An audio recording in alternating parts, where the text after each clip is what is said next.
Continúo por acá, segunda parte, dejo el link a la primera en la descripción del video. Alguien me cuenta que estuvo discutiendo con un animalista quien le planteó esta situación hipotética. Está en un precipicio y tiene sostenidos en un brazo a un perro y en el otro brazo a un dictador alemán muy antipático. ¿A quién salvaría?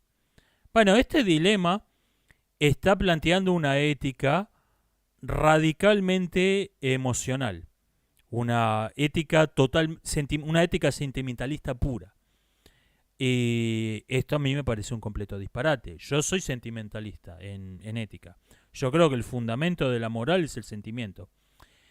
Pero ese sentimiento tiene que ser filtrado, por así decirlo, tiene que ser moderado, tiene que ser conducido por la razón.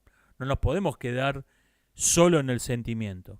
Porque si uno se rige únicamente por sus sentimientos, entonces lo que quiera hacer, lo que le salió del sombrero, es sinónimo de lo que deba hacer. Y no, hay una distinción entre lo que yo quiero y lo que yo debo. A ver, si me preguntan qué quiero hacer en esa situación, bueno, tengo al perro y al demagogo alemán.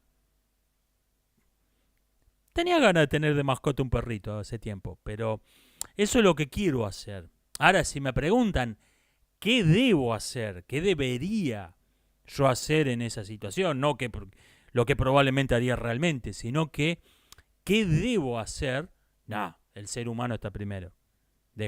Rescato a la escoria esa y dejo cara al perro. El ser humano está primero. Eso es lo que debo hacer.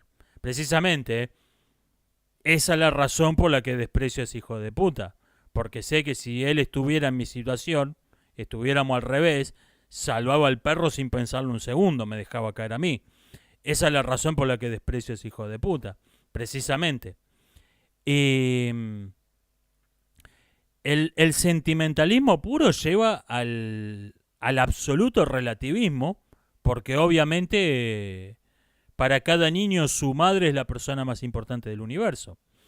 Y no puede haber 1.000 millones de personas más importantes del universo. Es un caos.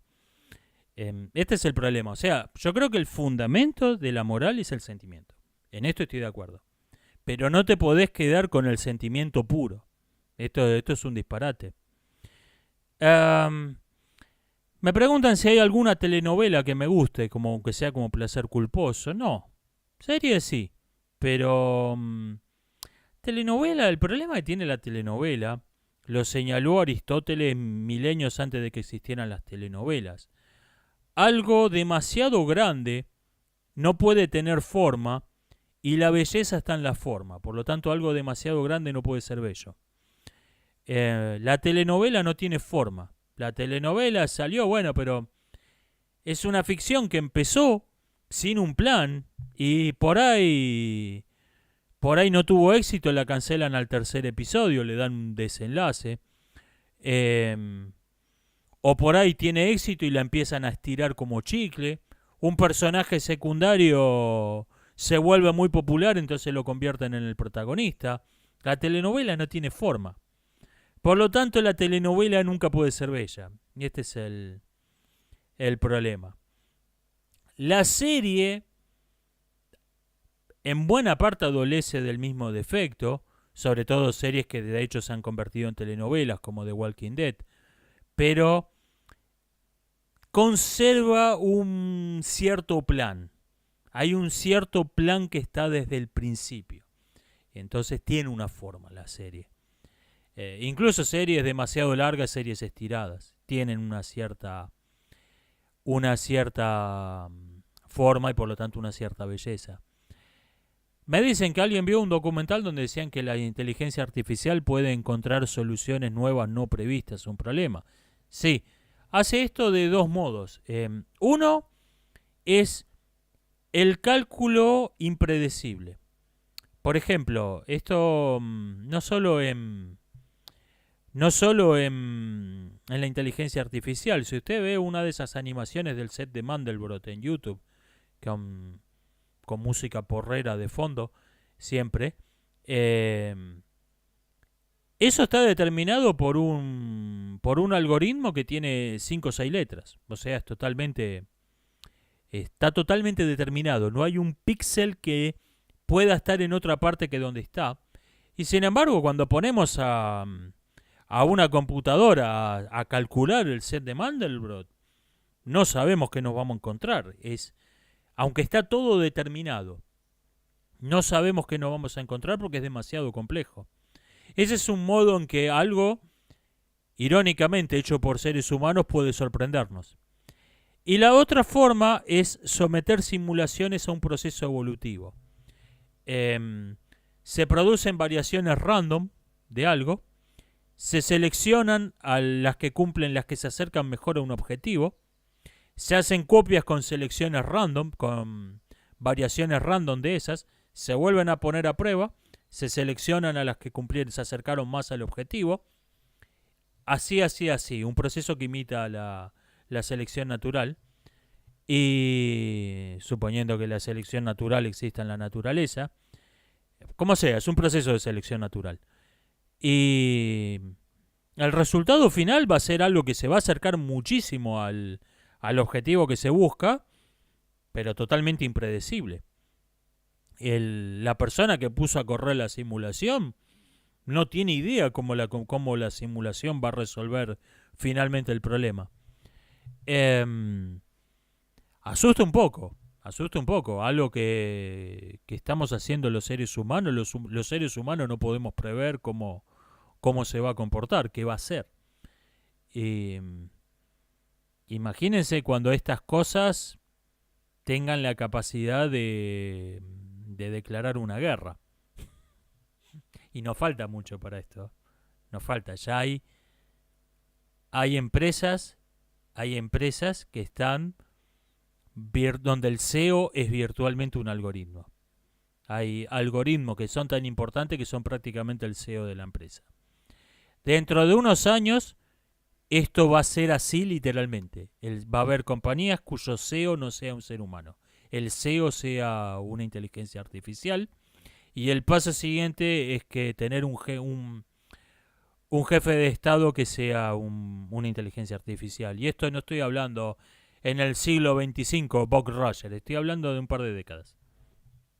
Al paso que vamos, esta va a ser la situación en un par de décadas. Para el 2050 va a haber naciones cuyo jefe de Estado no sea un ser humano. Vamos para ahí, vamos más rápido de lo que cree mucha gente para ese lado. Un montón de fans de Pequeños Guerreros aparecieron, como que película que todo el mundo odia, pero yo amo. Bueno, qué sé yo, había leído únicamente reseñas negativas de esa película y a mí me encantó. Pero, bueno, por lo visto hay más gente que ama esa película, además de... No soy el único. Me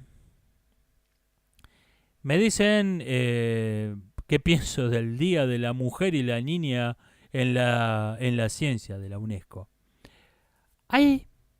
En este título hay una sola palabra interesante, que es... El resto es sanata de la UNESCO. Hay una sola palabra interesante que es en.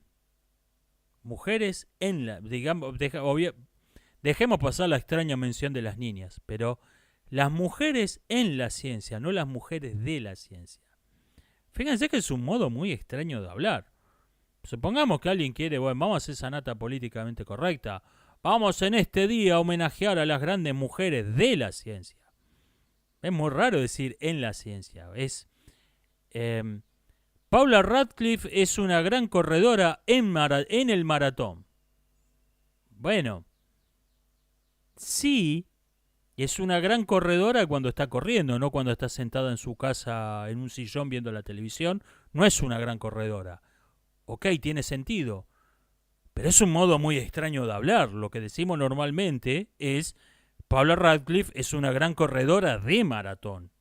Este es el modo normal de hablar. Lo que está implícito en ese en es que la ciencia no es un método, la ciencia no es un área de conocimiento, la ciencia no es una forma de investigar la realidad, la ciencia es un club.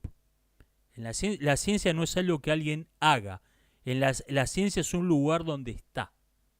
Esta es la visión que tiene de la ciencia la UNESCO. La ciencia es un club para la UNESCO.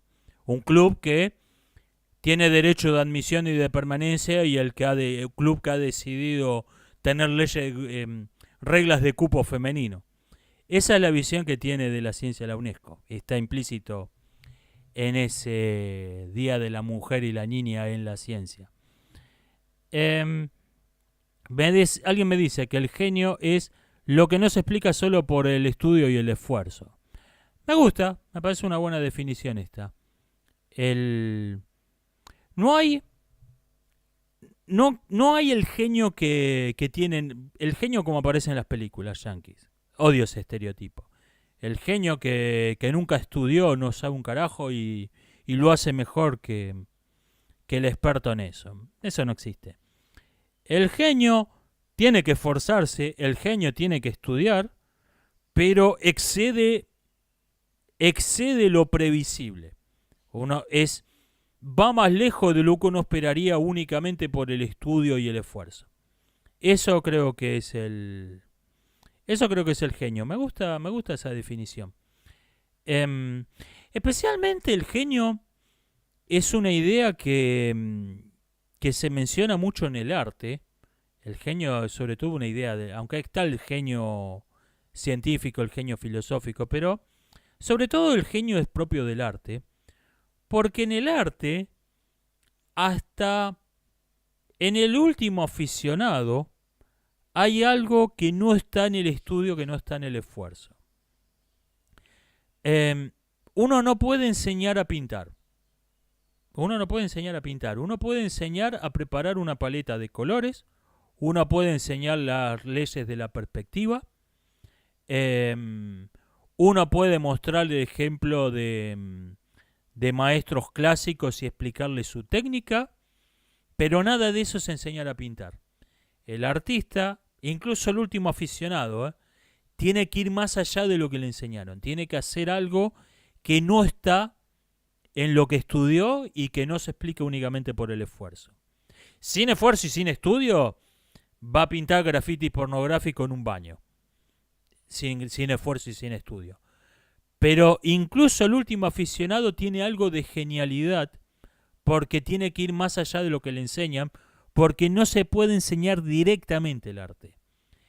Se puede enseñar, el maestro de arte puede enseñar un montón de cosas laterales útiles para el artista, pero no le puede enseñar a ser un artista. Eso tiene que salir de él.